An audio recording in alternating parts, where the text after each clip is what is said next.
Newcastle, Cardiff, Devon, Made of here. because this is our BBC.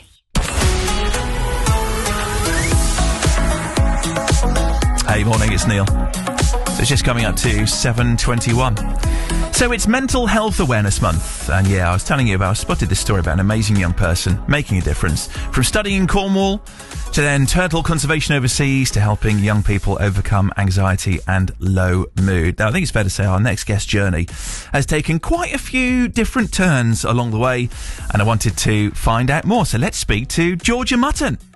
Good morning. Thank you for having me. Oh, you're welcome. It's great to speak to you. Now, of course, your journey started at Falmouth University, so you were studying underwater marine and natural history photography. So how did your time at uni shape the person that you are now, and then the path that you've taken into children's mental well-being?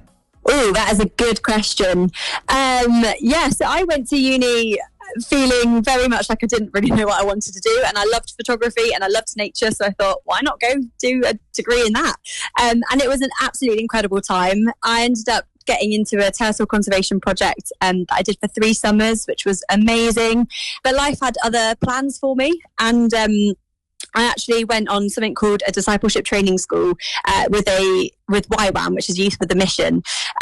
So I'm a Christian, and I went on this kind of discipleship training school just to try and work out a little bit more about what I wanted to do and see whether missions might be something that I enjoyed. And actually, after doing all of that, I kind of felt really cool to work with children and young people. So I then ended up becoming a youth pastor at my local church for 3 years, which was amazing. And then unfortunately, my job was made redundant, and I kind of was left thinking, what am I going to do? And I just really knew that what I loved was walking alongside young people. And I just felt like I wasn't equipped well enough to do that yet. So I actually ended up going on a Introduction to Counselling Skills course with the Iron Mill. And through that course, midway through, there was actually a job application at the YMCA Exeter to do children's wellbeing practitioning. And I thought, do you know what? Why not? Let's try it. I got the job, and I've been doing it now for 2.5 years, and I absolutely love it. What are the biggest pressures that children and teenagers are facing right now? To be honest with you, there's a lot of rising social anxiety. I don't know whether it's partly to do with social media or just, I think there's a lot of it that came actually after COVID. I think having to do a lot of things online, so doing school online, and so many young children particularly, we're seeing a rise in separation anxiety because, everything that they were doing was being at home with parents, doing school at home, nursery wasn't really happening. So a lot of children missed out on a big chunk of time where they learned those social skills. And so I think there's a big rise in that at the moment. And we're seeing a lot of children struggling with being in school, which is really, really tricky. But I also worry that there's pressures from social media that we have to look a certain way, be a certain way, do things a certain way. And I think kids are comparing themselves so much to others, and it causes such a huge anxiety inside of them because they're always thinking, am I enough? Am I doing enough? Which is so tricky.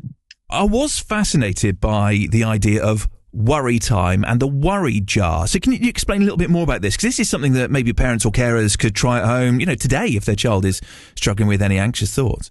Yeah, absolutely. That's one of my favourite parts of my job is when I go, we can make a worry jar or a worry monster. Basically, I just get empty glass jars or toilet rolls and get lots of craft bits, and I get the young people to kind of create them into fun and exciting looking worry monsters or jars. And actually, my young person, I actually got him to create a worry jar, and I got him to give him a name. They called him Chris. So every week we're like, okay, what did Chris gather this week? What thoughts did you feed him? And I get the young people to basically write down their thoughts anytime they notice anxious thoughts, to feed it to the worry monster or pop it into the worry jar. And it's a really good way of the children letting go of their worries. So when you write it down and you give it to something, you pass it away, it's just a really helpful way to kind of let go of that worry. And what we tend to then do is organise those worries. So we did worry management, which is where you sort your worries into problems that can be solved and problems that can't be solved. So the ones that can't be solved are ones that they take to worry time. So that is where they'll have a specific amount of time. We try to aim for it to be 10 to 15 minutes maximum each day, same time if possible. So they know they can take those worries and they can just sit and worry about them for 10 minutes.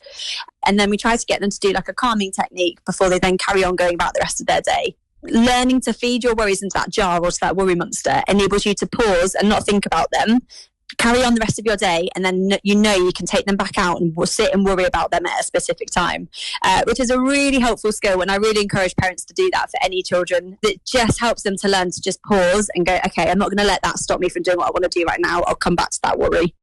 Certainly some top tips there. You're such an inspiring person. Thank you. Now, from studying marine photography in Cornwall to travelling the world with turtle conservation and now helping young people overcome anxiety and low mood with YMCA Exeter. Georgia, thank you so much for joining me and keep up the good work. Thanks for having me. You step